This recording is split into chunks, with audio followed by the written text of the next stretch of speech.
အမှန်တရားဆိုတာအမြဲတမ်းထွက်ပေါ်လာတတ်ပါတယ်ဒါပေမဲ့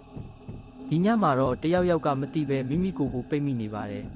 ဒေါ်နန်းကမင်းထက်ကိုတလန်းချင်းစိတ်ဝင်စားအောင်မြှူဆွဲနေပါတယ်သူ့ရဲ့ညံကောင်းမှုကိုကြွားကျင်တဲ့စိတ်ကမိမိကိုယ်ကိုထိုးဖောက်နေပြီဟုတ်တယ်အဲ့ဒီညကဆန်ဒီကနောင်လိုက်ရပြီးရဲကိုတွားဝင်ခံမယ်လို့ပြောနေခဲ့တယ်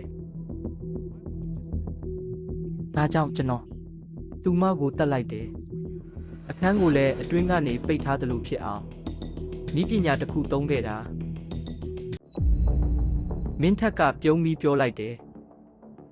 ဒါပေမဲ့ခမားမှာတက်တည်မရှိဘူးဒေါ်နန်းဒါကကျွန်တော်တို့နှစ်ယောက်ကြားကစကားပဲဒါပေမဲ့မင်းထက်မသိခဲ့တာတစ်ခုရှိတယ်